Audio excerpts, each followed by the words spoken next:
المظلومين الذين أذهب الله عنهم الرجس وطهرهم تطهيرا.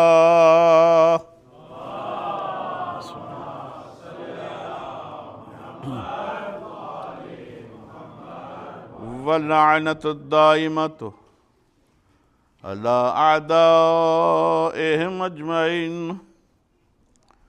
أما بعد فقد قال الله تبارك وتعالى في محكم كتابه المبين: بسم الله الرحمن الرحيم. يوم ندعو كل أناس بإمامهم. صلوات بر محمد وآل محمد.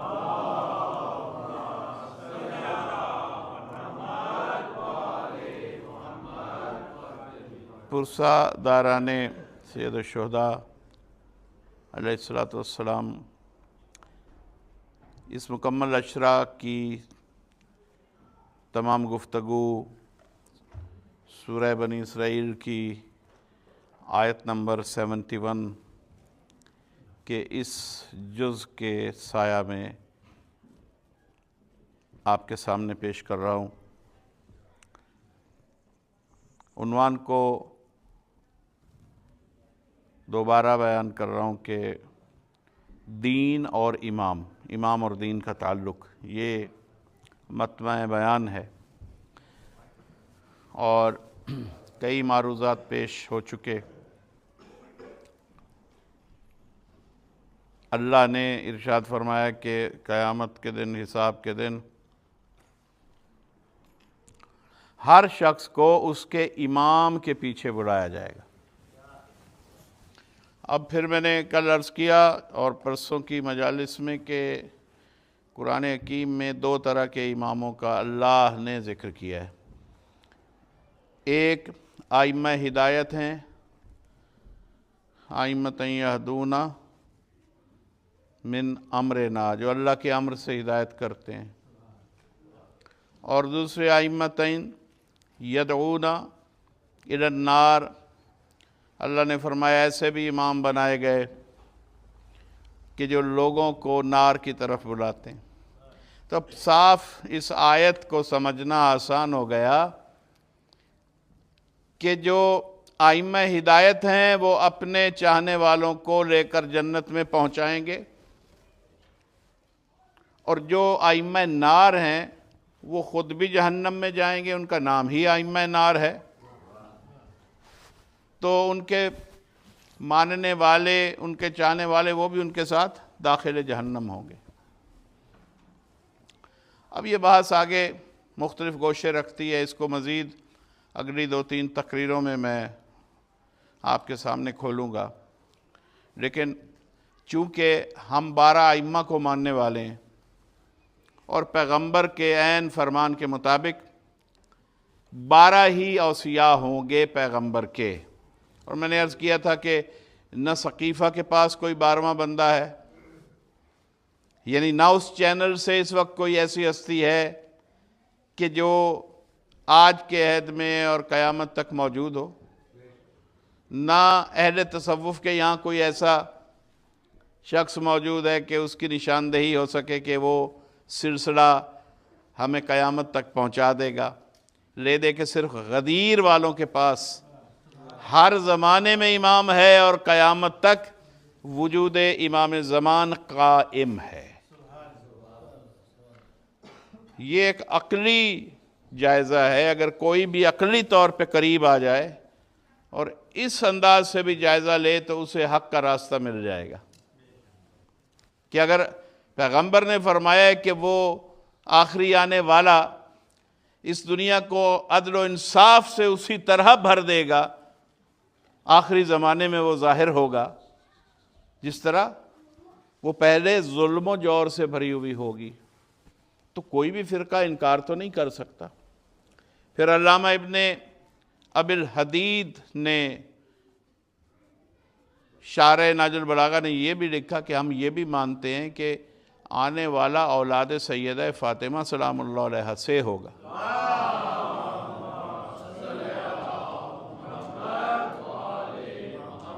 لیکن فرق صرف یہ ہے کہ ہم یہ مانتے ہیں کہ حضرت موجود ہیں اور پردہ غیبت میں ہیں، تشریف لا چکے ہیں اس دنیا میں اللہ کے امر سے 11ویں امام کے بعد فرزند امام حسن عسکری علیہ السلام، جبکہ وہ اہل سنت کا نظریہ ہے کہ وہ اولاد فاطمہ میں سے اچانک پیدا ہوں گے۔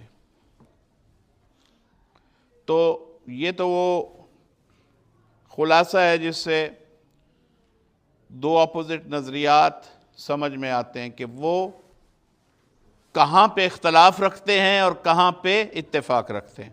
اولاد فاطمہ سے مہدی کا آنا نقطہ اتفاق ہے، وہ کسی اور نسل سے نہیں آ رہا۔ اور ہم جو غیبت کو مانتے ہیں، تو میں غیبت کے دلائل میں کچھ باتیں عرض کرتا رہا۔ تو میں نے کل عرض کیا تھا کہ غیبت کی زمانوں کے لحاظ سے دو قسمیں ہیں، غیبت صغرا، غیبت کبریٰ، اور اس کی تفسیر اگر وقت ہوا تو آج ورنہ کسی وقت یقیناً بیان کر دوں گا۔ لیکن کیفیت کے لحاظ سے غیبت کی دو قسمیں ہیں۔ اگر کسی کے ذہن میں ہو کل کی مجلس، وہ یقیناً ہوگی، میں دہرائے دیتا ہوں کہ ایک ہے غیبت کی جو دو قسمیں ہیں، اس میں ایک ہے شخص کی غیبت کی اقسام، اور دوسری قسم ہے شخصیت کی غیبت۔ تھوڑا سا بآواز بلند درود پڑھ لیجئے تاکہ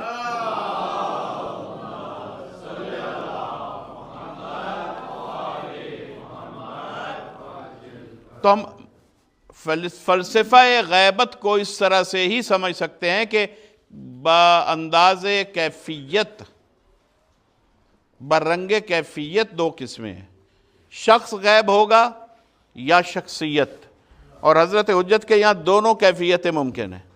چاہیں تو بطور شخص جیسے کہ وہ غیب ہیں، نظروں سے اوجھل ہیں، نظروں سے اوجھل ہونے کو کیا کہتے ہیں؟ شخصی غیبت۔ حضرت عیسیٰ علیہ السلام نظروں سے اوجھل ہیں، الیاس علیہ السلام نظروں سے اوجھل ہیں، اصحاب کہف نظروں سے اوجھل ہیں، یہ شخصی غیبتیں ہیں۔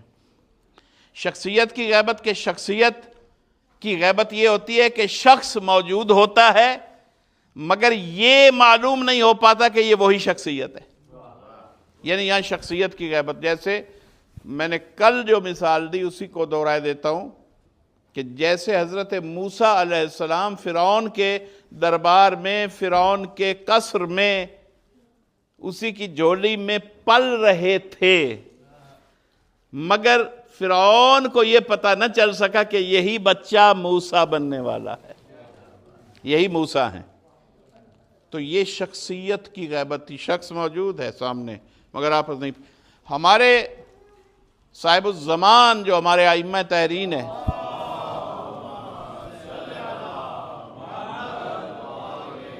ہر امام کے زمانے میں ایسے واقعات ہوئے کہ کہیں وہ شخصاً ظاہر ہوئے اور کہیں انہوں نے شخصیت کی غیبت کو ظاہر کیا۔ ایسا ہوتا رہا پیغمبر کی زندگی میں، غیبت سے تو انکار کیا ہی نہیں جا سکتا۔ ام جمیل جو تھی ابو لہب کی اہلیہ، وہ حضور کو ایذا پہنچانے کے یا سمجھیے قتل کرنے کے ارادہ سے آئی مسجد میں، ساتھ ایک بوڑھے صحابی بھی بیٹھے تھے۔ تو صحابی نے کہا، اور یہ واقعہ آپ کا سنا ہوا ہے، صحابی صاحب نے یہ کہا کہ یا رسول اللہ وہ آ رہی ہے، سورہ ابو لہب کے نازل ہونے کے بعد انتقامی مزاج میں تھی وہ، کہ میں آ کے پیغمبر سے ان آیتوں کا جس میں ابو لہب اور میرے لیے عذاب کا اعلان ہے میں بدلہ لوں، وہ آپ پہ حملہ آور ہوگی۔ تو رسول اللہ نے فرمایا، اور وہ صحابی کون تھے؟ حضرت ابو بکر۔ رسول اللہ نے فرمایا کہ تم نہ گھبراؤ، وہ مجھے دیکھے گی تو مجھ پہ حملہ کر پائے گی۔ تو وہ آئی اور وہ پوچھتی رہی آپ کے رسول وہ کہاں ہیں؟ اب صحابی کو تو ساتھ نظر آ رہے ہیں، وہ بیٹھے ہیں، لیکن وہ واقعی حیران ہو رہا ہے کہ مجھے نظر آ رہے ہیں مگر اسے نہیں نظر آ رہے. تو جب وہ چلی گئی مایوس ہو کے، یہ واقعہ مسلمہ تاریخ کا ہے، اس میں شیعہ سنی کی تفریق نہیں ہے. ام جمیل یعنی رسول موجود ہیں مگر پہچاننے والے کو نظر نہیں ہے. ان سے آنے والی سے شخص کو بھی غائب کیا، شخصیت تھی تو وہ بھی غائب ہوئی. شاہت الوجوہ کہہ کے شب ہجرت کافروں کے درمیان سے نکلے، کوئی دیکھ نہیں سکا. یعنی کوئی ایک مثال نہیں ہے. اب چونکہ وقت اتنا نہیں، مثالیں بہت ہیں میں پیش کروں، لیکن اگر کسی کو شبہ ہو تو میں ایک پوری فہرست غیبت کی، ائمہ کی زندگی میں غیبت کی مثالوں کی فہرست بھی دکھا سکتا ہوں. لیکن چونکہ صاحبان ایمان ہیں اس لیے اشارہ کافی ہے. تو حضرت حجہ ہم ہر امام نے ایسا کیا، لہذا ہم اگر پکارتے ہیں انہیں تو ہمارا تو یقین ہے اور ہمارا آزمودہ عمل ہے کہ ہم جب ان کو پکارتے ہیں وہ مدد کے لیے آتے ہیں.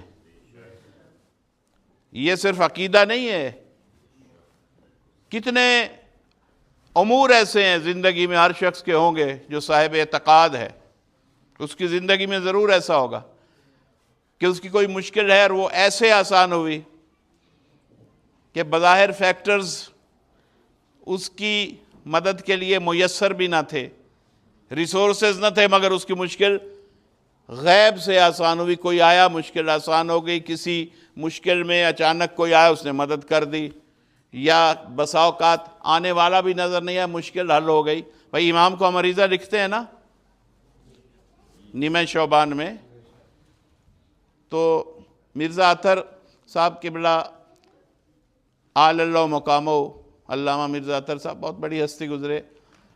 ان کا ایک جملہ ہے، تبرکاً عرض کرتا ہوں کہ وہ یہ کہا کرتے تھے کہ بھائی اگر کوئی کسی کو خط لکھے دوسرے ملک میں، اس کا بھائی عزیز دوست رہتا ہو تو خط لکھتا ہے. آج کل میسج کو لے لیں، ایک دفعہ لکھا تو جواب آئے گا، دوسری دفعہ لکھا تو جواب آئے گا. لیکن اگر کنڈیشن یہ ہو کہ وہ لکھے اور جواب ہی نہ آئے، پھر لکھے پھر جواب نہ آئے، پھر لکھے جواب نہ آئے، تو وہ کہتے ہیں کہ جن کو جواب نہیں آتا وہ لیٹر لکھنا، عریضہ لکھنا، خط لکھنا بند کر دیتے ہیں. ہماری قوم کا 1400 سال سے عریضہ لکھتے رہنا اس چیز کی دلیل ہے کہ ہمارا خط پہنچتا بھی ہے اور وہاں سے جواب بھی آتا ہے.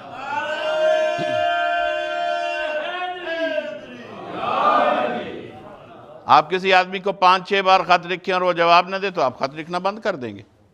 کامن سینس کا ایشو ہے. یہاں تو میسج لیٹ ہو جائے تو لوگ ناراض ہو جاتے ہیں. تو یہ چیز ہے کہ جواب آتا ہے تو یہ قوم جو اہل ہوتا ہے اس کو جواب بھی آتا ہے. یعنی جس کا اعتقاد صادق ہوگا وہی اہل ہے، جس کا یقین کامل ہے وہی اہل ہے. جس کو شک ہے وہ شک سے کچھ بھی کرتا رہے. معصوم نے فرمایا کہ شک کی نماز سے سو جانا بہتر ہے. یعنی جو چیز ہے وہ یقین، وہ طاقت ہے جو آپ کو کامرانی تک پہنچتی ہے. آغا کی تشریف آوری پہ صلوات بر محمد. قبلہ السلام علیکم. تو سامعین محترم،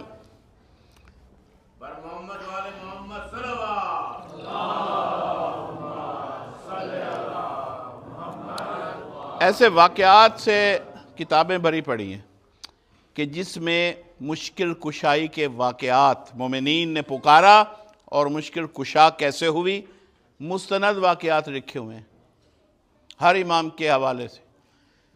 بحرین کا واقعہ شاید آپ میں سے کچھ افراد نے سنا ہوا ہو، جو بحرین میں معجزہ ہوا تھا. اگر کسی نے سنا ہوا ہے تو وہ ایک سمائل دے دیں. سنا ہوا ہے آپ نے؟ عیسیٰ بھائی نے سنا ہوا ہے، بہت سے افراد نے سنا ہوا ہوگا. بہر طور یہ کلاس نہیں ہے کہ واقعی مجھے ہاتھ اٹھا کے آپ ریسپانس کریں، لیکن مجھے اندازہ ہے کہ کافی مومنین نے سنا ہوا ہوگا، یا جب میں ابھی سناؤں گا تو انہیں لگے گا کہ سنا ہوا ہے. یعنی یہ وہ ایک واقعہ ہے جو ایک ایویڈنس ہے اس گفتگو کا جو میں کر رہا ہوں، کہ ہم جب سوال کرتے ہیں اور مشکل واقعی مشکل ہوتی ہے تو وہاں سے جواب آتا ہے۔ بحرین میں یہ انگریزوں کے تسلط میں تھا ایک دور، خیر وہ تو آج تک ذہنی طور پر یہ خطے سارے ہی انگریزوں کے تسلط میں ہیں، لیکن وہ زمانہ تھا کہ جس میں انہوں نے شیعہ کے مخالف گروہ میں سے کسی کو انگریزوں نے وہاں کا بادشاہ بنایا، اور یہ تاریخی واقعہ ہے، کتابوں میں مستند واقعہ، یہ سینہ گزٹ نہیں ہے، یہ رسالوں کا پھیلایا ہوا واقعہ نہیں ہے۔ یہ واقعہ اکثر علماء بیان کرتے ہیں، اور ایسے واقعات کو بیان ہوتے رہنا چاہیے، چونکہ اس سے میں کیوں پوچھ رہا تھا کہ یہ پتہ چلتا ہے کہ نئی جنریشن آ جاتی ہے ہر مجلس میں، تو اگر کسی پرانے سننے والے نے سنا بھی ہو، یعنی وہ کہتے ہیں نا کہ ہر وقت خیبر کیوں پڑھا جاتا ہے، بھائی وہ کسی بوڑھے کو یہ کہنے کا حق ہے، لیکن بوڑھے کو یہ سوچنا چاہیے کہ یہ صرف میرے لیے تو نہیں ہے مجلس، جو ابھی پیدا ہوئے ہیں انہیں کون بتائے گا خیبر میں کیا ہوا تھا، انہیں کون بتائے گا کہ خندق میں کیا ہوا تھا، انہیں کون بتائے گا کہ غدیر میں کیا ہوا تھا۔ تو یہ ذکر تو مسلسل ہے۔ آپ یہ کہہ سکتے، جس طرح آپ یہ نہیں کہہ سکتے کہ اچھا سورہ الحمد وہی پرانا سورہ نماز میں پڑھ رہے ہو، تو نہ سورتیں قرآن کی پرانی ہوتی ہیں، نہ آل محمد کے فضائل پرانے ہوتے ہیں، کیونکہ یہ اللہ کی جو چیزیں بنائی ہوئی ہیں، اللہ کا بنایا ہوا سورج آج تک کسی کو پرانا نہیں لگا، اللہ کا بنایا ہوا چاند کسی کو پرانا نہیں لگا، وہی 4 موسم صدیوں سے جب سے کائنات بنی آ رہے ہیں، کسی نے نہیں کہا اچھا وہی پرانے موسم۔ تو بھئی جو چیز اللہ بناتا ہے اس پر خستگی نہیں آتی، ہر صبح کا سورج نئی تازگی کے ساتھ دن کو طلوع کرتا ہے۔ تو اسی طرح فضائل محمد و آل محمد چونکہ اللہ نے بنائے ہیں، اس لیے یہ پرانے نہیں ہوتے، جب بھی پڑھی ان میں تازگی بھی نہیں ہوتی ہے، تاثیر بھی نہیں ہوتی ہے۔ تو یہ انار والا واقعہ یوں تھا کہ بحرین میں وہ ایک ناسبی شخص تھا جو بادشاہ تھا، اس کا وزیر اس سے بھی زیادہ سخت ناسبی تھا۔ بحرین میں اہل تشیع کی کافی کثیر آبادی اس زمانے میں بھی تھی، اب بھی ہے۔ تو اس وزیر کی ہر وقت یہ سوچ رہتی تھی کہ وہ کسی طرح شیعہ کمیونٹی کو پریشانی میں لے آئے، یعنی اس کے اندر ناسبیت اتنی زیادہ تھی، اور اس دور میں مناظرے بھی ہوا کرتے تھے، تو ایک مقابلہ آرائی کا ماحول تھا شیعہ اور غیر شیعہ میں۔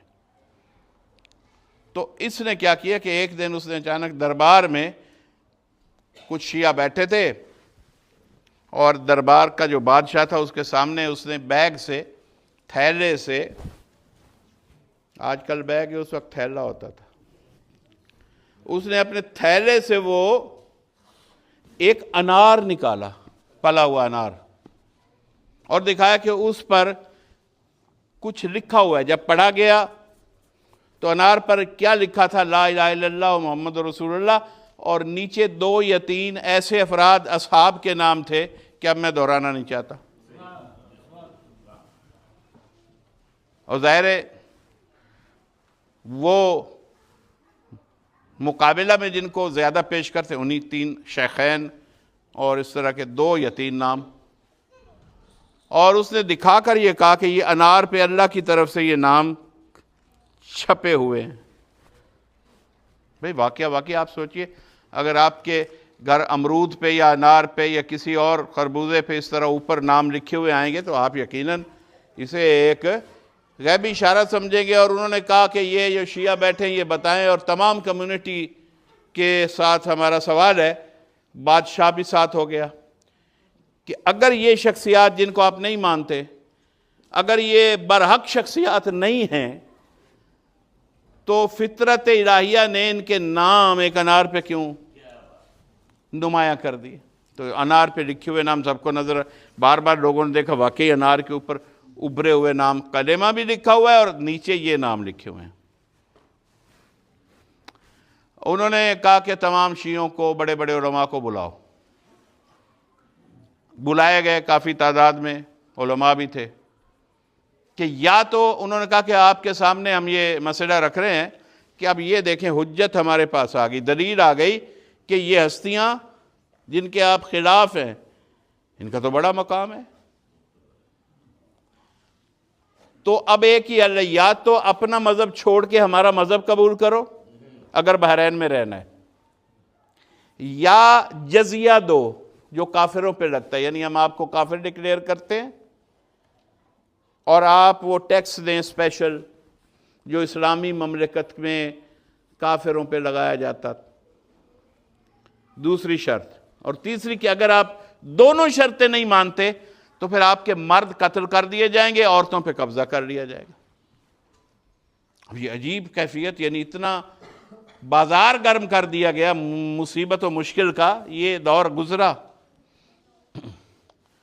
کہ حکومت کے سامنے سب خاموش بھی ہیں، پریشان بھی ہیں۔ بہرطور وہ ایسے لوگ ضرور تھے، انہوں نے وہاں تقیہ کر کے یہ نہیں کہا چلے جی یہ بھی سچے ہوں گے وہ بھی سچے ہوں گے۔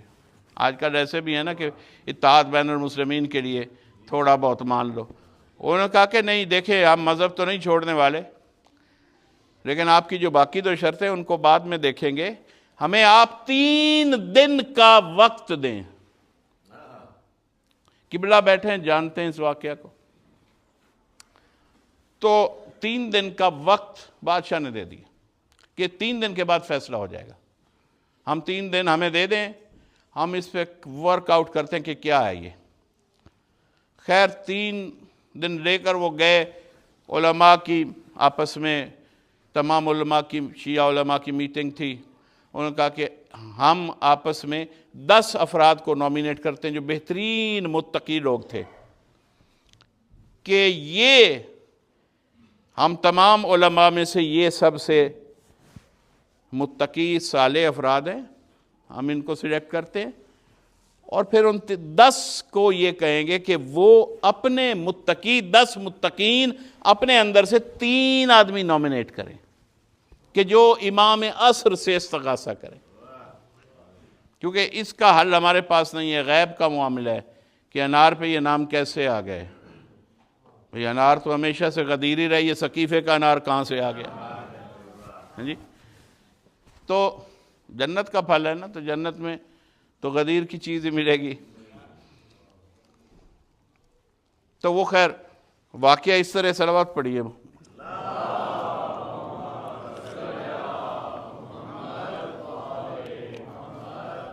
میں مختصر کروں، باہر طور ایک 3 افراد آخر میں جو بہترین اس زمانے کے متقی تھے، علماء تھے، صاحب علم تھے، زہد و تقوی والے تھے، پاکیزہ نفس تھے، وہ منتخب ہوئے۔ تینوں نے اوراد و اعمال کے لوگ تھے۔ پہلے ایک شخص نے جنگل میں جا کے اعمال کے لیے پوری رات استغاثہ کیا، توسل کے جتنے اعمال تھے سب کیے، اور التجا کی، ندا دیتا رہا یا صاحب الزمان، اے اللہ تو ہمارے امام کو اذن عطا فرما کہ آج پورے بحرین کی شیعہ کمیونٹی کی ناموس اور جان دونوں خطرے میں۔ تو یہ مسئلہ انسانوں کے بس کا نہیں، ہمیں امام آ کے بتائیں کہ اس مسئلہ کا حل کیا ہے، وہ انار پہ نام کہاں سے ہے اور ہم کیسے چھٹکارا پائیں۔ پہلی رات کوئی رسپانس ادھر سے محسوس نہیں ہوا، صبح کے قریب وہ بیچارے گھر چلے گئے۔ دوسرے دن پھر دوسرا فرد آیا، باری باری انہوں نے شبیں بانٹی تھیں، دوسرے فرد کو بھی جواب نہیں ملا، بہت استغاثہ ہوا، اب پکار ہو رہی ہے پوری رات۔ تیسرے دن جو بہترین، ان کا نام عیسیٰ بن احمد تھا، صرف ان کا نام تاریخ میں ہے کہ جو سب علماء کی نظر میں جو سب سے زیادہ بزرگوار تھے، عیسیٰ ابن احمد تھے۔ انہوں نے آخری رات گزاری، استغاثہ کیا، صبح قریب آ گئی، اور جیسے ہی فجر کی تیاری کرنے لگے کانوں میں آواز آئی، بولنے والا نظر نہیں آیا۔ کہا کہ نہ گھبراؤ، آج تیسرا دن ہو گیا تمہارا، جاؤ اور بادشاہ سے کہو کہ ہم اس وزیر کے گھر جائیں گے۔ امام کی آواز آ رہی ہے کہ ہم اس وزیر کے گھر جائیں گے اور بادشاہ بھی ساتھ چلے، کیونکہ بہت بڑا نیشنل لیول کا مسئلہ ہے، ایک کمیونٹی کو آپ واجب القتل قرار دے رہے ہیں، تو بادشاہ ساتھ جائے گا، وزیر بھی اور مولا نے یہ بھی فرمایا کہ اگر وہ کہے کہ نہیں گھر کو کیوں جانا ہے گھر کی طرف، تو آپ کہیں نہیں یہ مسئلہ حل ہی وہیں ہوگا، ہر صورت میں ہم نے گھر جانا ہے۔ آپ اٹل ہو کر، ثابت قدم ہو کر، مولا نے فرمایا بادشاہ اور وزیر کو لے کر اور کچھ اور لوگ جو آنا چاہیں وٹنس گھر لے جاؤ۔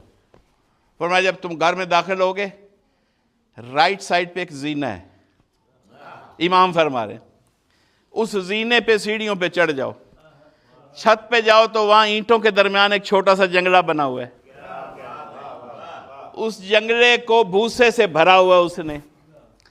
اب وہ جب تم جاؤ گے، امام مفصل ہدایت عطا فرما رہے ہیں کہ جب تم جاؤ گے تو وزیر بڑا ریزسٹ کرے گا، اچھا گھر آنا تھا، گھر تو آ گئے، پہلے تو کہے گا گھر کیوں جانا ہے، اچھا گھر آ گئے اب سیڑھیوں پہ کیوں جانا ہے، وہ روکے گا ہر قدم پہ۔ مولانا نے فرمایا تم نے نہیں رکنا، تم نے کہنا نہیں ہم جو کہہ رہے ہیں پہلے ہماری بات مانو، نہ سچ ثابت ہو سکے اگر ہم، تو پھر جو تم چاہتے ہو کر لینا ہمارے ساتھ۔ یہ واقعہ تو وہ اوپر گئے، اب وہ بڑا مطمئن کہ ابھی تو ایک اینٹ کے اندر جالا یا جنگلہ سا بنا ہوا ہے تو اس میں بھوسا ہے، این چکے امام کی ڈائریکشن تھی، انہوں نے جا کے اسی اینٹ کو چھیڑا، وہ بھوسے کو انہوں نے کہا یہ کیا کرنے لگے ہو بھائی؟ انہوں نے کہا بھائی آپ چپ رہیں، اب ہم جو کچھ چاہتے ہیں نا پہلے ہمیں وہ کرنے دیں، آپ راستے میں بار بار نہ روکیں، بادشاہ دیکھ رہے ہر چیز کی وٹنس ہے۔ نکالا، اس کے اندر سے ایک کاغذ نکلا، لفافہ سا، لفافے کو کھولا تو مٹی کا بنا ہوا ایک سچا نکلا، مٹی کا سچا، دونوں طرف سے سچا، ایک طرف کلمہ لکھا ہوا تھا الٹا، اندر کھدا ہوا الٹا، اور دوسری طرف الٹے کر کے وہ 2-3 نام لکھے ہوئے۔ اب انہوں نے جب یہ نکال لیے، بادشاہ بھی حیران، لوگ اور بھی جو تھے سب حیران، وکیل صاحب جو، وزیر صاحب جو تھے وہ بے وکیل ہو گئے، ٹھیک ہے۔ اب وہ دیکھ رہے ہیں کہ یہ تو عجیب کیفیت ہے کہ یہ تو میرے گھر والے بھی نہیں جانتے تھے کہ میں نے کس چیز کو کیسے کیا اور کہاں رکھا، تو یہ عین اتنے بڑے گھر میں فلاں سوراخ سے اس چیز کو نکال کے لے آئے۔ خیر انہوں نے کہا کہ دیکھو ہمیں ہمارے امام نے ہدایت دی ہے، یہ کوئی جادو نہیں ہے، ہمارے جو وقت کا امام ہے نا وہ زندہ ہے، اور ہم لاوارث نہیں ہیں، ہمارے امام نے ہمیں بھیجا کہ اس طرح سے سراغ تمہیں مل جائے گا اور تم وٹنس دلیل پیش کر دینا۔ اور یہ اس شخص نے کیا کیا کہ جب انار بالکل نوخیز انار تھا بیچارہ، اس نے دونوں طرف اس کو وہ سچے میں بند کر دیا، چڑھا دیا۔ جیسے جیسے وہ بڑا ہوتا گیا تو وہ جگہیں جو کھدی ہوئی تھیں، یعنی جو ابری ہوئی تھی اس کے اندر، وہ اس کے اندر وہ نام، وہ کلمہ، وہ لفظ اسی طرح لکھے گئے۔ وہ سارے لوگوں نے غور کیا، سب کو بات سمجھ میں آ گئی۔ اب بادشاہ نے کہا کہ تم نے تو بڑا رسوا کیا تمہارے اس کام نے، لہذا انہوں نے معافی مانگی، معذرت کی۔ جب نیچے اترنے لگے اور وہاں پہنچے دربار میں، تو شیعہ وہ جو 3 عالم تھے انہوں نے کہا نہیں ابھی بات ختم نہیں ہوئی، ٹھیک ہے تم نے معذرت کر لی، اب ایک کام رہ گیا۔ انہوں نے کہا کیا؟ انہوں نے کہا کہ اس سے کہیے کہ یہ اسی وزیر سے کہیے کہ اس انار کو اپنے ہاتھ سے پھوڑے۔ بھائی جو ہی اس نے پھوڑا، اس کے اندر سے آگ کی چنگاریاں نکلی، اس کا سارا چہرہ راکھ اور آگ سے آلودہ ہو گیا، وہ چنگاریاں چہرے پہ پڑیں، جھلس گیا، سارا جل گیا۔ اچھا بات تو ختم ہو گئی، یہ دلیل میری مکمل ہو گئی کہ جب کوئی استغاثہ کرتا ہے تو وہاں سے کیسے کیسے مدد آتی ہے۔ عالم دین نے، میں بات بعد میں عرض کرتا ہوں، عالم دین نے آقا سے ایک عرض کیا تھا، مولا آپ نے 3 دن سے ہم پکار رہے ہیں، آپ نے پہلے کیوں نہیں ہماری مدد فرمائی؟ آپ نے کہا تم نے خود اپنے یقین کی مدت 3 دن رکھ دی تھی، اگر تم یہ کہتے کہ ابھی ہم ثابت کرتے ہیں تو اسی وقت ہم تمہاری مدد کرتے۔ تو یہ ہے کہ ہم نے ناپنا یہ کہ ہمارا یقین کتنا ہے۔ تبھی تو ہماری دعائیں قبول ہوں گی، تبھی تو ہمارے استغاثے سنے جائیں گے۔ اب اس نے وہ پھوڑا تو اس کا چہرہ، اب وہ واقعہ تو ختم ہو گیا۔ یہ نیویں شعبان میں، شب برات میں، ہندو پاکستان دونوں ملکوں میں ایک رواج ہے، جو پٹاخے آتے ہیں نا تو ان میں ایک انار بھی ہوتا ہے۔ تو میں نے جب یہ واقعہ پڑھا میں سوچتا تھا کہ یہ انار کیوں بنایا گیا، امرود کیوں نہیں بنایا گیا؟ تو انار میں سے چنگاریاں نکلتی ہیں، پتہ چلا کہ وہیں سے یہ انار، جو پٹاخے والا انار ہے، یہ وہیں سے نکلا ہے۔ تو بس یہ ہستیاں بے خبر نہیں ہیں ہم سے۔ قُلْ اعْمَلُوا فَسَيَرَى اللَّهُ عَمَلَكُمْ وَرَسُولُهُ وَالَّذِينَ وَرَسُولُهُ وَالْمُؤْمِنِينَ۔ ہر عمل کرو، میں نے کل یہ آیت عرض کی، تمہارے ہر عمل کو ایک اللہ دیکھ رہا ہے، قرآن کہہ رہا ہے، ایک اس کا رسول براہ راست دیکھ رہا ہے تم کیا کر رہے ہو، تیسرے مومنین خاص جو تمہارے ہر عمل کو دیکھ رہے ہیں، یقیناً ائمہ طاہرین اس سے مراد۔ تو حضور جب یہ ہماری ملت کے لیے ایک زاد یقین ہے کہ ہم واقعی لاوارث نہیں، آپ یقین سے پکاریں جواب آتا ہے۔ تو امام غائب، یہ واقعہ جس عہد میں امام غیبت میں تھے، تو امام غیب ہی کو پکارا گیا، تو حضرت حجت نے غیبت میں بیٹھ کے اپنے پکارنے والوں کی مدد کر دی، مشکل کشائی ہو گئی۔ تو ایسے تو بہت واقعات ہیں، انفرادی بھی ہیں، نیشنل انٹرنیشنل لیول کے بھی ہیں کہ جو کتابوں میں چھپ گئے۔ انفرادی تو ایسے ہوں گے کہ ہر شخص کی زندگی میں کوئی نہ کوئی ایسے معجزات کہ اس نے فلاں تکلیف میں استغاثے کیے تو مشکل کیسے آسان ہوئی۔ یقیناً ایسے واقعات ہیں، اور اگر یہ نہ ہوتا تو ہم ہر وقت یا علی مدد یا علی مدد اٹھتے بیٹھتے نہ کہتے، یا صاحب الزمان المدد اٹھتے بیٹھتے نہ کہتے۔ مدد ہوتی ہے تو پکارتے ہیں، دوسروں کی مدد ہوتی ہوئی دیکھتے ہیں تو دوسرے پکارتے ہیں، ٹھیک ہے۔ تو حضور بس اپنے اپنے عمل کو درست کرنے کی ضرورت ہے، اپنی اپنی نیت کو درست کرنے کی ضرورت ہے۔ جتنی پاکیزہ ہوگی اتنا عمل قبول ہوگا، اتنی نصرت ہوگی۔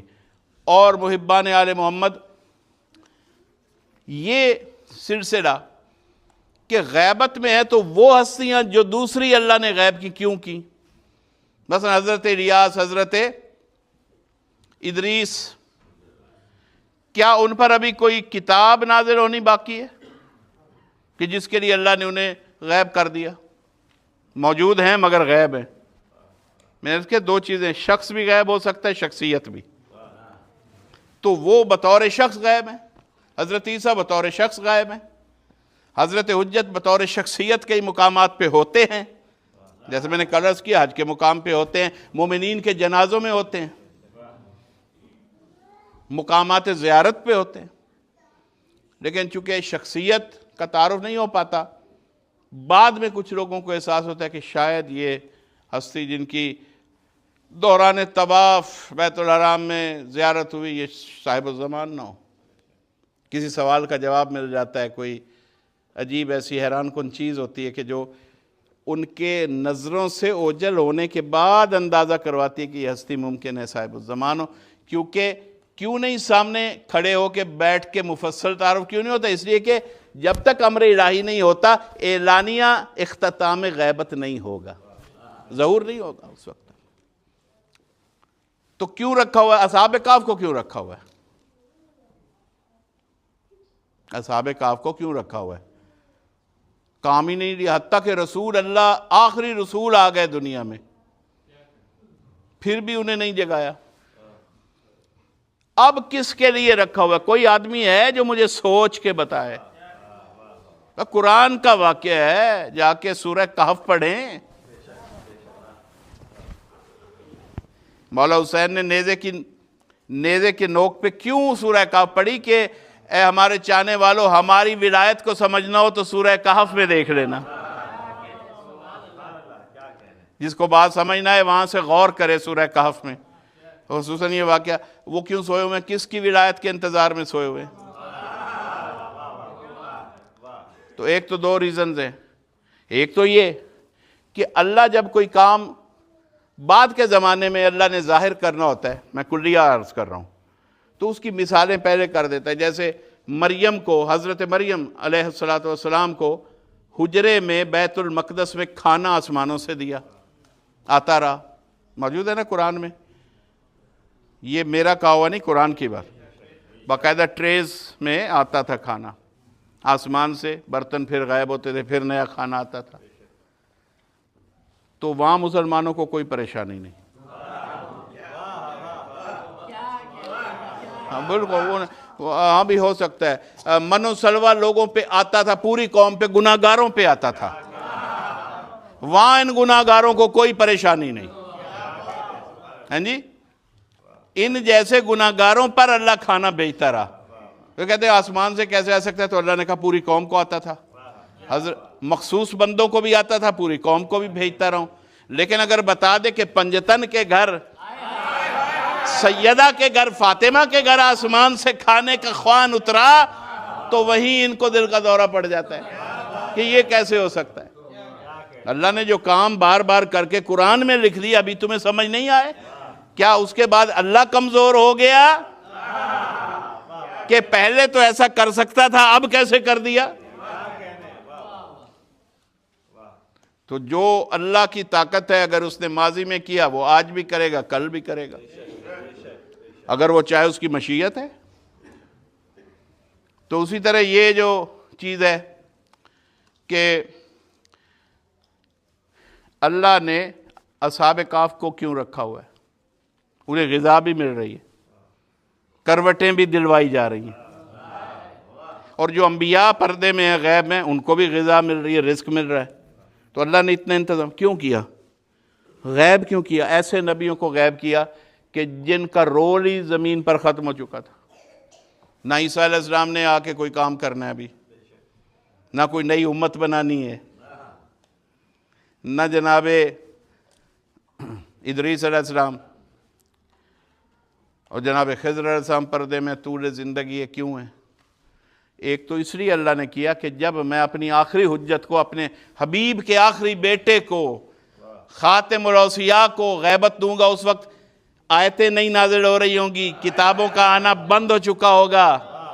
چونکہ آیتیں تو حضور کی زندگی تک تھی، اس کے بعد جبریل کوئی کتاب نہیں لائیں گے. تو جب کتاب میں کوئی آیت نہیں آئے گی تو یہ قوم سوچے گی کہ حضرت حجت کی غیبت پہ ایمان لائیں یا نہ. تو میں ان کے سامنے اتنی مثالیں رکھ دوں کہ میں جب چاہوں، جس کو چاہوں، پردہ غیبت میں لے جاتا ہوں. کبھی ان کا کبھی وہ بطور شخص غائب ہوتے ہیں، کبھی شخصیت غائب ہوتی ہے.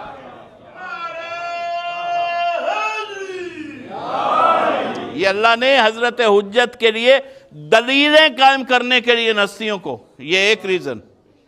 اور دوسری ریزن حکمت الہیہ میں ایک ریزن نہیں ہوتی. میری کیا مجال کہ میں ساری ریزن بتا سکوں. اللہ کی وزڈم، اللہ کی حکمت، حکیم مطلق. تو جو سمجھ میں آ رہا ہے وہی عرض کر رہا ہوں نا. ایک تو یہ سمجھ میں آتا ہے کہ اللہ نے مثالیں قائم کر دیں کہ میں ہستیاں غائب کر سکتا ہوں، وہ موجود ہوتی ہیں، زندہ ہوتی ہیں، لیکن تمہیں نظر نہیں آتی. اور دوسری کہ اللہ ان ہستیوں کو حضرت حجت کے سپاہیوں کے طور پر، حضرت حجت کی نصرت کے لیے پردے میں رکھے ہوئے ہیں. جس کا کوئی عمل اگر پسند آتا ہے تو اسے ناصرین امام زمانہ میں رکھ لیتا ہے. اصحاب کہف کا خلوص اور سچائی اتنے پسند آئے کہ پردے میں ڈال دیا، اور حضرت پیغمبر کے زمانے میں بھی نہیں ظاہر کیا. کہ ایسے پیغمبر کو تو ملے جڑے ملے نا، لیکن جو اتنے پیور ہوں انہیں آخری حجت کے لیے رکھو. اور وہ سوئے ہوئے ہیں، وہ آئیں گے زندہ ہو کے، یعنی بیدار ہو کے. زندہ تو ہیں، کتا بھی آئے گا. دیکھیں کتا اتنا ایک وزڈم کی نشانی ہے. وہ حضرت کے ناصرین میں ہوں گے، حدیثوں میں لکھا ہوا ہے. یہ میں ہائپوتھیٹیکل گفتگو نہیں کر رہا، ہائپوتھیٹیکل کہ بھئی وہ اس سے یہ امکان ہے. نہیں، یہ حدیثوں میں لکھا ہوا ہے کہ اصحاب کہف عین پشت کعبہ سے زمین پھٹے گی اور وہ برآمد ہوں گے حضرت کی نصرت و بیعت کے لیے، اس لیے اللہ نے انہیں موجود رکھا ہوا ہے۔ یعنی وہ ہیں کہیں، لیکن وہ طے الارض اللہ کروائے گا جس کو دنیا نہیں دیکھ سکے گی، اور پشت کعبہ سے زمین شک ہوگی اور وہ نکلیں گے علی کے آخری بیٹے کے لیے، پیغمبر کے آخری جانشین کے لیے۔ تو کتا بھی ساتھ آئے گا۔ کتنی نفرت ہے لوگوں کو کتے سے، آئی مین اسلامک پوائنٹ آف ویو سے، کہ اس میں چونکہ طہارت نہیں ہے، باقی تو وہ بیچارہ بہت اچھا ہوتا ہے۔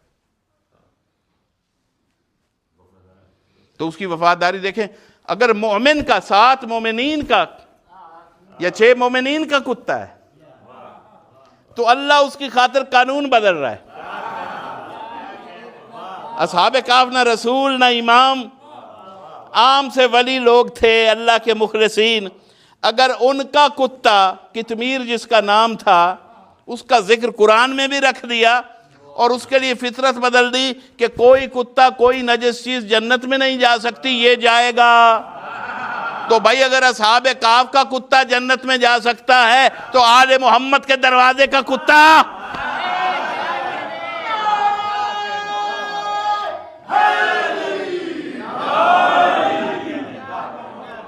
بھائی اور کوئی گنجائش نہ بنے تو کم از کم اس دروازے کے قطمیر بن جاؤ۔ یہ گورے بڑے سیانے ہیں، اچھے برے کی پہچان میں کتے کو استعمال کرتے ہیں۔ نہیں ایئرپورٹ پہ دیکھ لیں یا چور پکڑنا ہو، کتا پہچان کے بتا دیتا ہے۔ جہاں کوئی چوری کا مال ہو، غلط مال ہو، بھونکتا ہے، ٹھیک ہے نا؟ تو مجھے نہیں سمجھ آئی کہ پورے حواب کے کتے مل کے بھونکے کہ غلط مال جا رہا ہے، غلط مال جا رہا ہے۔ تھوڑی سی بھی عقل ہوتی تو وہیں رک جاتی، پیچھے پلٹ جاتی، آگے گئی کیسے؟ اور کتے کے واقعات اتنے، کتا ہے کہ رسول کا زمانہ، حضرت ابو ہریرہ اس کے راوی ہیں، بس 2 منٹ یہ سنے اور ربط مسائل۔ کتا کارآمد تو ہے نا، کتا یہودی کا تھا، مسجد کے راستے میں پڑتا تھا، ایک صحابی آ رہا ہے، اس کو بھونکا بھی، زخمی بھی کر دیا، وہ بر وقت نماز پہ نہیں پہنچا، پیغمبر نے نماز فنش کی تو وہ حضرت ابو ہریرہ کہتے ہیں کہ وہ آیا اور اس نے کہا جی دیکھیں میری نماز ڈیلے ہو گئی کہ ایک کتا ہے راستے میں، وہ بھونکا بھی اور مجھے زخمی بھی کر دیا۔ یہ مستند واقعہ ہے، مستند کتاب سے پڑھ رہا ہوں، یہ ایسے ہی نہیں ہے، یہ ذاکری کا بنایا ہوا، ذاکروں کا بنایا ہوا واقعہ نہیں ہے۔ تو سید آیت اللہ العظمہ سید ہاشم البحرانی نے اسے اپنی کتاب میں لکھا ہے کہ وہ کتا جو ہے، رسول اللہ نے کہا اچھا۔ ایک اور صحابی آیا تھوڑی دیر بعد، اس نے بھی یہی مسئلہ کہ میرا بھی اسی لیے ڈیلے ہوگا کہ وہ کتا ہے، وہ اس نے بھی دیکھیں یہ مجھے زخمی کر دی، انہوں نے کہا یہ باولا ہو گیا ہے۔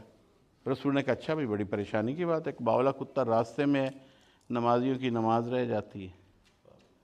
حضور نے ان دونوں کو لیا، 3-4 اور بھی ساتھ ہو لیے، وہاں گئے، دق الباب کیا، دروازے کو نوک کیا، وہ نکلا یہودی، فرمایا کہ تیرا کتا جو ہے وہ پاگل ہو چکا ہے اور لوگوں کو کاٹتا ہے۔ پہ کتے میں ایک خوبی ہے، پہلے عرض کر دو، یہ بات آپ کے لیے ضروری ہے۔ کتے میں ایک بہت بڑی خوبی، وفادار تو ہوتا ہی، ایک اور خوبی اس کے ساتھ یہ ہے کہ اگر پاگل واقعی ہو جائے، ہلکا ہو جائے، تو سب سے پہلے یہ معروف بات ہے کہ مالک کے گھر کو چھوڑ دیتا ہے۔ یعنی کتے کو پتہ چل جاتا ہے کہ میں پاگل ہوا ہوں، مالک پاگل نہیں ہوا۔ جو مالک کے ذہن پر حملہ کرے،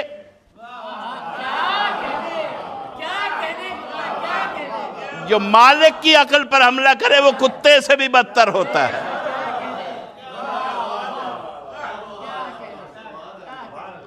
اور بس حضور مجلس حاصل ہو گئی، وہ گئے، حضور گئے، کہا تیرا کتا لگتا ہے پاگل ہو گیا۔ انہوں نے کہا جی ویسے تو نارمل ہے۔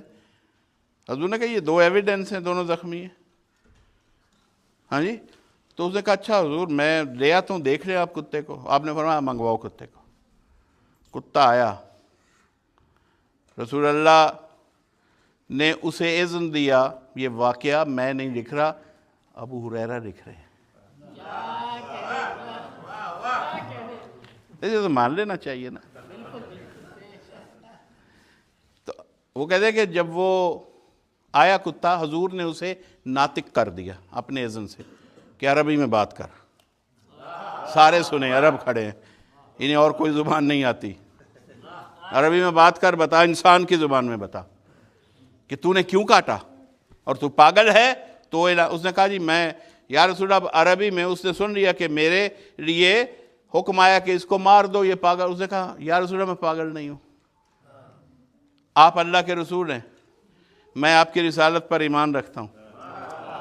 کتے نے کہا، تو آپ نے فرمایا بتا پھر کیوں کاٹا میرے نمازیوں کو؟ یعنی بیچارے گھر سے اچھا خاصا وضو کر کے نکلے تھے۔ تو اس نے کہا اس لیے یا رسول اللہ کہ یہ دونوں جب یہاں سے گزرے تو آپ کے بھائی، آپ کے وصی مولا علی ابن ابی طالب کے لیے علی کا گلہ کرتے ہوئے چلتے ہوئے جا رہے تھے۔ مجھ سے برداشت نہیں ہوا۔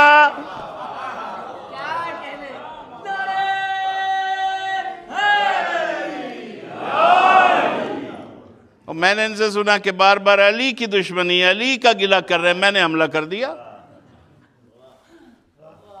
تو یقیناً اب آپ کا جو فیصلہ ہے، رسول نے کہا نہیں پھر تم سچے ہو۔ جیسے ہی کتے نے یہ بتایا، وہ جو یہودی تھا ہاتھ باندھ لیے اس نے کہا یا رسول اللہ اگر میرا کتا آپ پر اور آپ کے وصی پر ایمان رکھتا ہے تو میں انسان ہو کے کیوں نہ ایمان لاؤں؟ میں بھی آپ کی رسالت پر ایمان لاتا ہوں اور آپ کے وصی حضرت امیر المومنین کی ولایت و امامت پر ایمان لاتا ہوں۔ یہ سید ہاشم بہرانی نے اسے، جو مستند ترین علماء میں ہیں، انہوں نے اسے نقل کیا۔ بس محبان آل محمد، یہ راتیں کچھ بھی پڑھ لیں جب تک ہدیہ عزا پیش نہ ہو۔ مقصد محرم پورا نہیں ہوتا۔ وہ شہزادہ حضرت قاسم ابن الحسن، حسین کا بھتیجا، حسن کا بیٹا، علی کا پوتا، جیسے علی اکبر علی کا پوتا ہے، قاسم بھی علی کا پوتا ہے۔ اس یتیم شہزادے کی مصیبت کی کیفیت عرض کرنے لگا ہوں، اور ان شبوں میں ہم تقسیم کر کے شہادتیں پڑھتے ہیں، ورنہ یہ شہادتیں ساری 10 محرم کو ہوئی، صرف بیان کے لیے تقسیم کرتے ہیں۔ تو عزاداران حسین، سید الشہداء نے شب عاشور کو تقسیم کیا تھا حصوں میں۔ ایک ایک خیمے میں مستورات کا حال دیکھنے جاتے تھے اور ان کے دل کو تقویت دینے کے لیے دیکھ رہے ہیں کہ کون سی ماں کس کیفیت میں ہے۔ اکثر مائیں اپنے بچوں کو سامنے بٹھا کے مصلے کے سامنے بتا رہی ہیں کہ کل قربانی کا دن ہے، اللہ کے دین پر قربانی ہے، فرزند رسول کو اکیلا نہ چھوڑنا، جناب زہرا سے اور اللہ کے رسول سے مجھے شرمندہ نہ کرنا۔ مائیں بتا رہی ہیں۔ بس عزادارو، اسی اثناء میں ذکر العباس میں علامہ نجم الحسن کراروی نے ایک واقعہ لکھا کہ اس میں چلتے چلتے حضرت زینب کے پاس سب سے زیادہ امام علیہ السلام نے، حضرت ابو عبداللہ الحسین نے سب سے زیادہ وقت کوشش کی کہ زینب کے خیمے میں گزاروں، بہن بھائی کی آخری رات ہے۔ اس وقت تھوڑا وقت نکالا، انصار کے خیمے میں گئے، دروازے سے جھانکا، مخل نہیں ہوئے۔ عجیب لکھا ہے کہ بالکل جیسے یہ مجلس ہو رہی ہے نا، درمیان میں حبیب ابن مظاہر ایک کرسی پہ بیٹھے، سارے شہداء، سارے انصار حسینی نیچے سامعین مجلس کی طرح بیٹھے، اور حبیب ابن مظاہر فضائل حسین اور حسین کا امت پہ حق بتا رہے ہیں بار بار، اور کہہ رہے ہیں کہ خبردار یاد رکھنا، کل ایسا نہ ہو کہ حسین اور اس کے گھر والے اور ان کے بچے مارے جائیں اور ہم زندہ رہ جائیں۔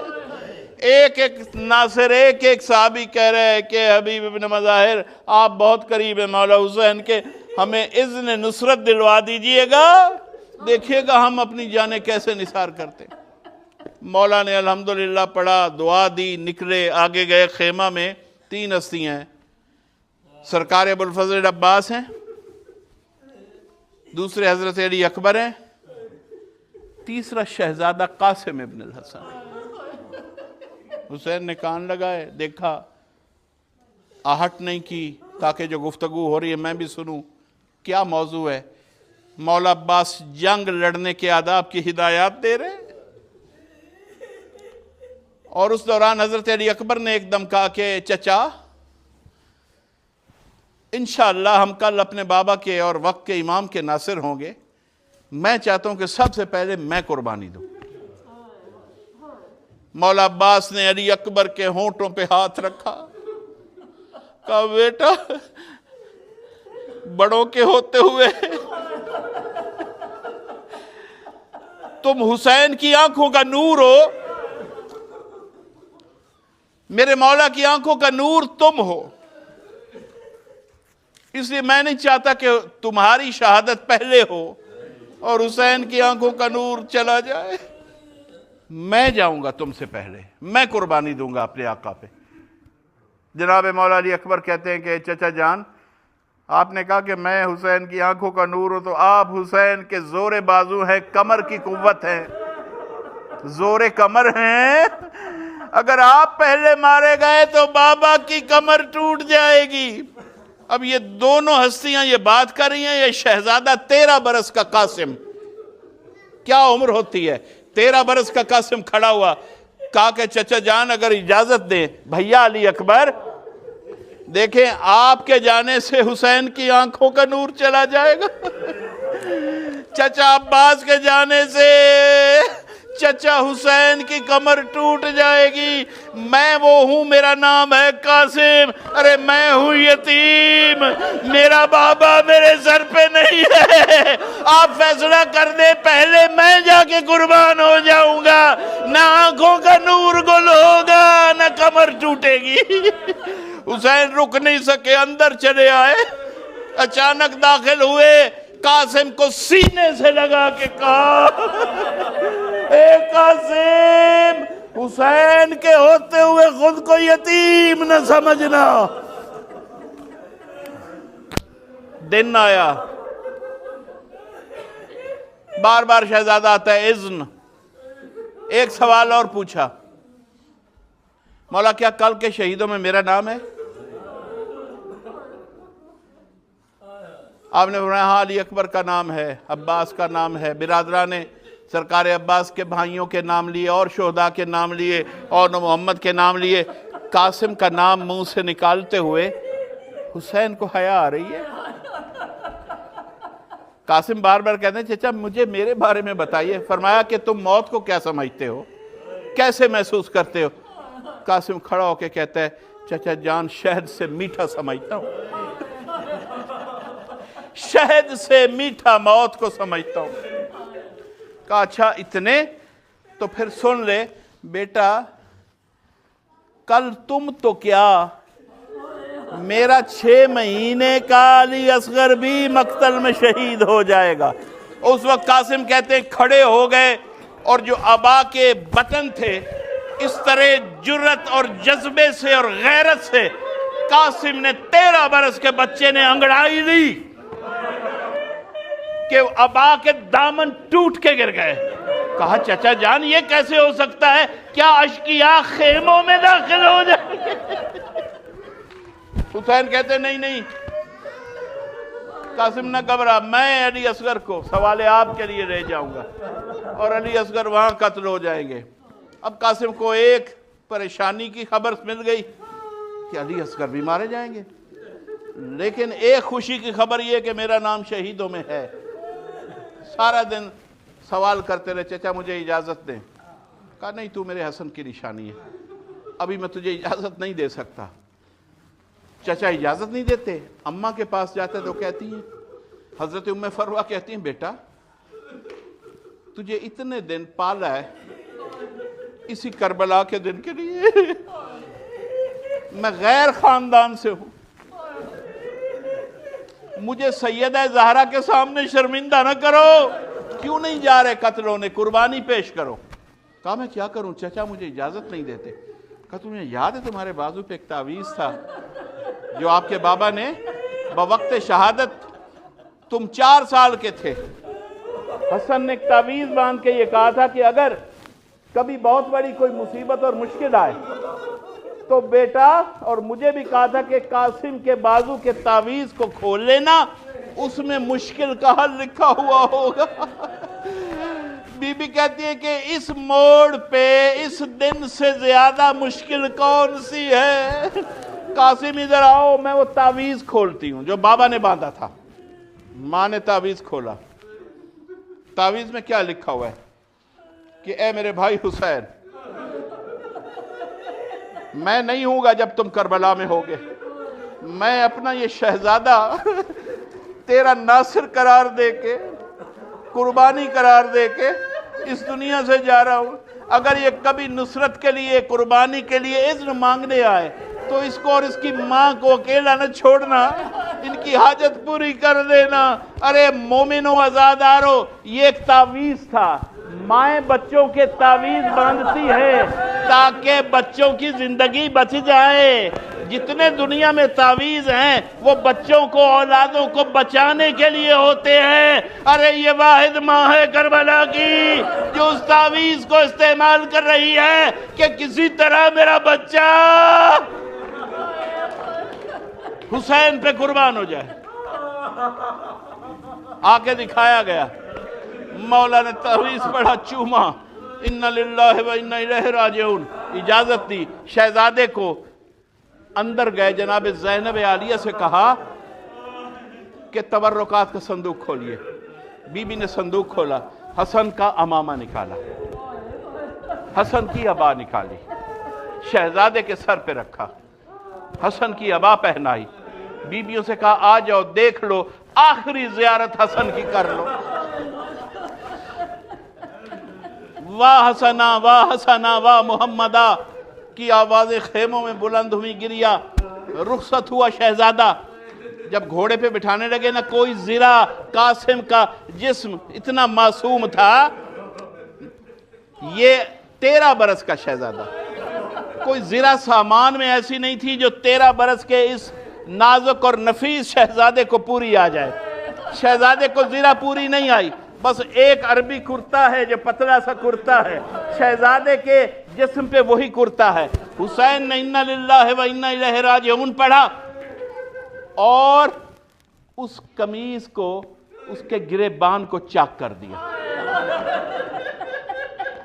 یعنی اس کے گریبان کو چاک کیا۔ عرب کا قانون ہے کہ یتیم کی پہچان یہ ہے کہ جس کے سر پہ باپ نہ ہو اس کا کرتا چاک ہوتا ہے، گریبان چاک ہوتا ہے۔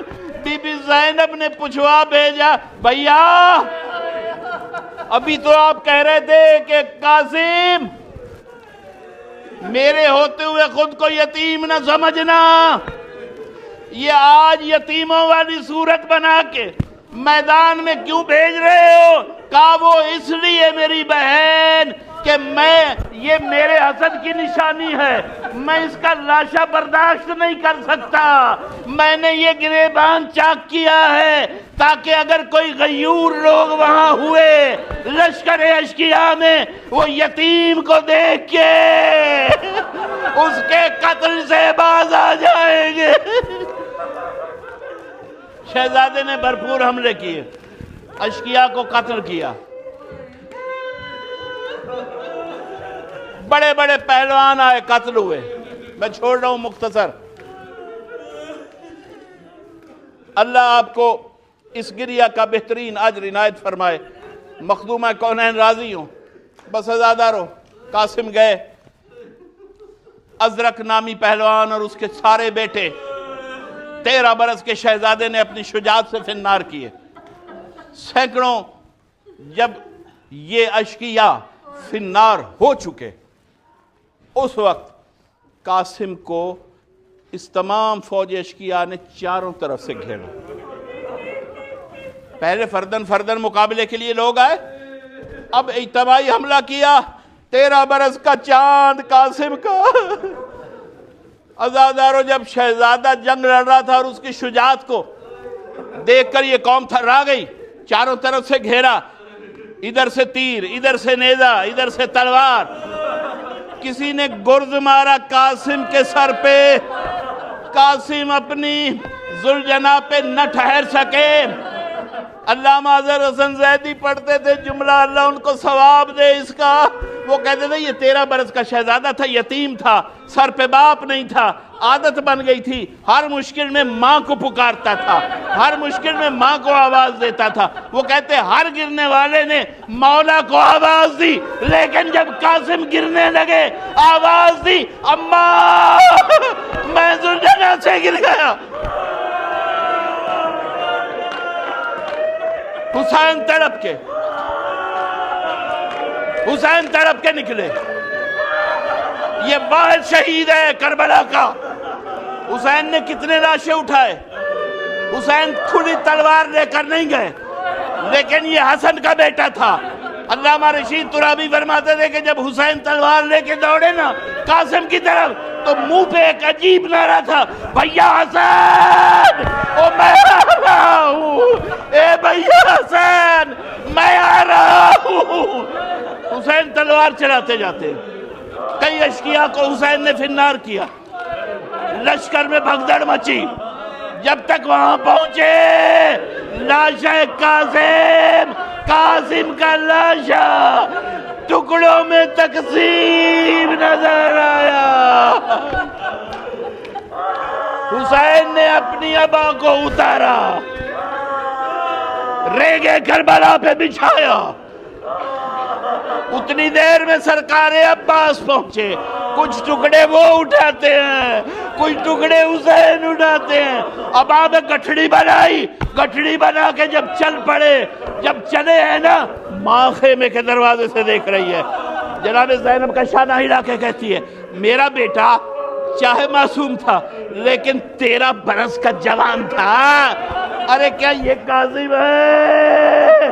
کہیں قاسم نے بے وفائی تو نہیں کر دی؟ جناب زینب نے کہا آنے تو دے حسین کو۔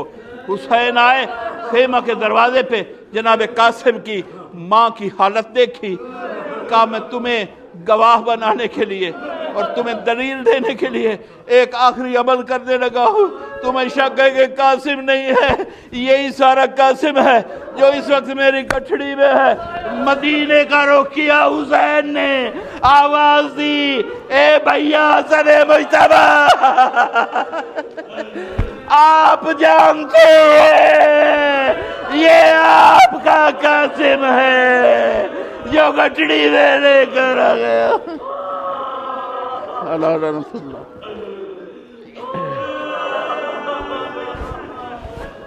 ماتم حسین۔